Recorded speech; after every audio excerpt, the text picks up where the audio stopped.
Knit Picks Wheat Crochet. It is comfy worsted weight. It's a size 4 weight yarn. I have 6 different colors that I'm playing with for this project. The crochet hook that I'm using is an I9 or 5.5 millimeter crochet hook. You'll also need a yarn needle, scissors, and a measuring tape to help you stay on track because this blanket has very specific dimensions. Go ahead and grab all of your materials and let's go. All right, first things first, you have all of these colors. What you're gonna wanna do is play with arrangement. See which colors will look best in which order.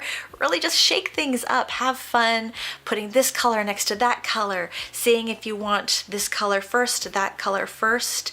Picture how you want your blanket to be laid out. It's easiest to do this now and make a plan before you jump right into the blanket project, opposed to jumping into the blanket project and then deciding, I really wish that I would have put this color next to that color. So this is a smart idea. Definitely do this before you get started. All right, let's begin. Go ahead and make your slip knot, attach your crochet hook. Now we want to chain 146 chains. So let's begin. 1, 2, 3, 4, 5, 6, 144, 145, 146. Great. Okay, for row 1, we're going to double crochet in the 4th chain from our crochet hook. The skipped 3 chains do count as our first double crochet. So technically, we now have 2 double crochet stitches. Make 1 double crochet stitch in the next 3 chains.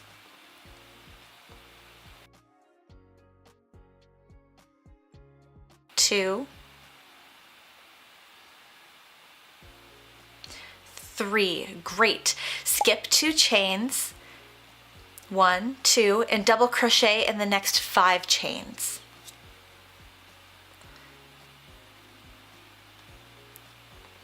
One,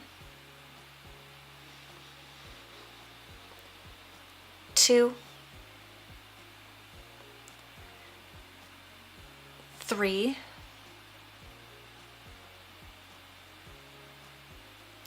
4, and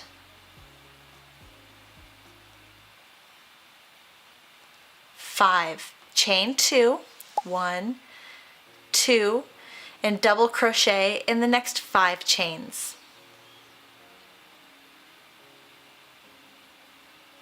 One,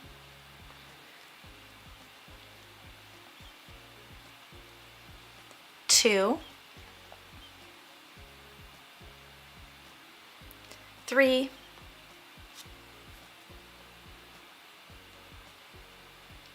4, 5. Great. So what we have accomplished so far is we've made our valley and we've made our peak. What we're going to do next is skip 2 chains and make 1 double crochet in the next 5 chains. This is our valley.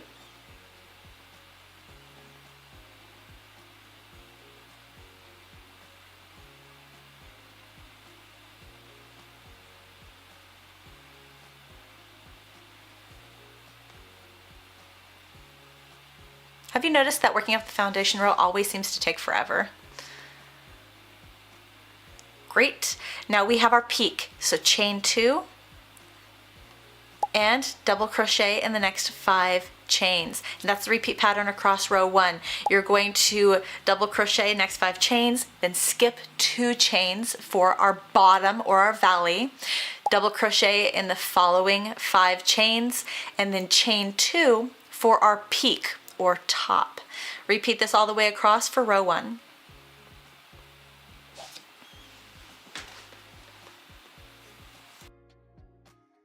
And this is kind of what you should start to see as you go along. You're going to see your valleys or the bottom points, and you're going to see the peaks or the top points. Great, keep going. At the end of row 1, you're going to have a valley. So skip those 2 chains, double crochet in the next 3 chains, and in the 4th chain or the last chain, you're going to make 2 double crochet stitches. Similar to what we did in the very beginning of the row 1, where we had that increase with the chain 3 as 1 double crochet and then double crocheting into the first stitch. For row 2, we're going to start by chaining 3. 1, 2, 3. Now this chain 3 does count as our first double crochet stitch. Turn our work, double crochet in the first stitch, and double crochet in the next 3 stitches. 1,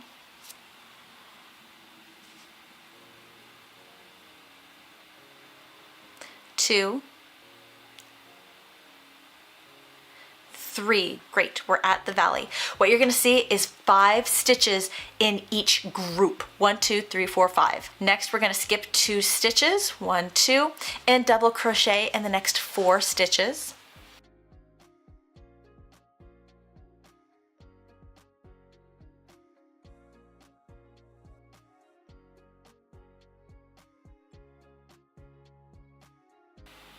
Four. At that chain 2, we're going to double crochet, chain 2, double crochet. And that will give us our 5th stitch in that one grouping. And it'll start with our first stitch in the next grouping. Great. Double crochet in the next 4 stitches. 1, 2,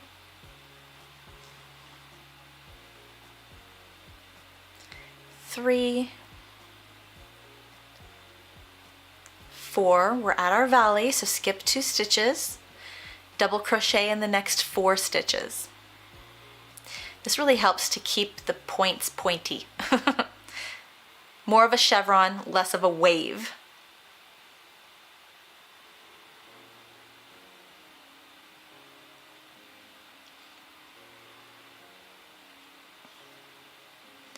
And in the peak, or that chain 2 space, you're going to double crochet, chain 2, double crochet. And that's the repeat pattern for row 2. Just keep repeating. Next, you're going to double crochet in the following 4 stitches. In the valley, skip 2 stitches. Next side, double crochet in the following 4 stitches. And in the peak, or in that chain 2 space, double crochet, chain 2, double crochet. Remember, you're going to keep 5 stitches in each group. They'll help you to keep on track. At the very end of row 2, we're going to make 2 double crochet stitches in that top chain, or the turning chain from the row below. This will also help us to keep 5 stitches in that last grouping. Please watch and count for 5 stitches. It is super easy. I found myself falling into this often, that you will just have 4 stitches and move on and only have 4 stitches in that group, and that will affect the following row. It'll mess you up a little bit. Moving on, you're always going to start by chaining 3, and it is always going to count as your first double crochet stitch for this pattern. You're going to double crochet in that first stitch, and then double crochet in the next 3 stitches and continue the pattern like you're used to crocheting the pattern.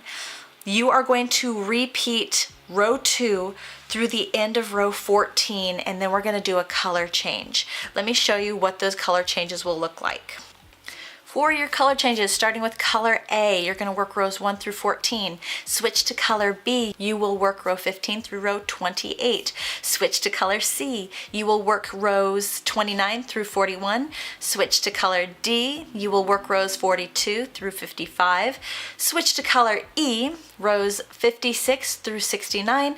And lastly, your last color, color F, work rows 70 through 75. Now this is just what I got with my yarn. Every yarn is going to be a little bit different. This is an approximation on how much yarn you're going to get with each skein, even in the same brand. But what I want you to focus on is just work until you run out of yarn, or until you can't get another row from that color, and then switch colors. So your rows might change from my rows, but make sure you keep track of your measurements. Super important. I wanted to show you a color change further on into the blanket project so you get more out of it. You want to work the same color, and end a row. You will know when you need to switch colors when you look at what's left of your color and you cannot make another row. That is when it's time to color change. You're gonna grab your scissors, cut a long enough tail for you to weave in your ends, and then yarn over and pull that yarn through your loop on your crochet hook for a tie off. Now flip the blanket as if you were about to start crocheting the next row, just to set yourself up. Grab your next color. And I like to center pull, so what you're gonna see here is me looking for that center yarn. Create your slip knot, attach it to your crochet hook. Now to attach this new yarn color to our project, we're going to slip stitch into the very first stitch. And that's just to attach the yarn. Then chain 3, 1, 2, 3, and that would have been our turning chain. It is our first double crochet stitch, and you continue the pattern how you've been working row 2 this entire project. Now, like I said, just keep working your colors until you run out of yarn. I do have a list of where I made my color changes, and that was just with the yarn that I had. You may differ, especially if you want to work less colors or if you just want to work with one solid color. You're just going to end at row 75, or have your measuring tape handy and consistently measure out your blanket to make sure that you meet blanket dimensions. It's very important whenever you're making a blanket for charity that you meet their dimensions, because they have those set for a reason. Once you've reached the very end of your blanket, for me that was row 75, and I didn't even finish one full skein before I had to stop. And the reason I had to stop is because I pulled out my tape measure and I had hit dimension and I needed to stop at that point. So my last color is definitely shorter than my other colors, but that's okay. It's hitting dimension and that's all that matters. And that was 50 inches tall or long. Let's go ahead and measure out the width and the length, just so that way you can see what we're aiming for, what we're trying to achieve. We're going for 40 inches wide, and I just hit that. Woohoo! And we're going for 50 inches long. So I moved the blanket a different direction. I'm flattening it out so that way there's no wrinkles and I can get an accurate dimension. And I hit 50 right on the nose. So awesome. I have hit dimension. Now we're ready to close off this blanket. Cut a tail long enough for you to weave in your ends. Yarn over, pull that tail through your loop to tie off your row, tie off your blanket, grab your yarn needle. And last thing you have to do is weave in all of those ends, and then you're done. Especially with chevrons, you don't need to add a border. There's no finishing touches, so you don't have to worry about doing anything else for your blanket to be polished and finished. I hope you like it, and I hope you have fun making this blanket.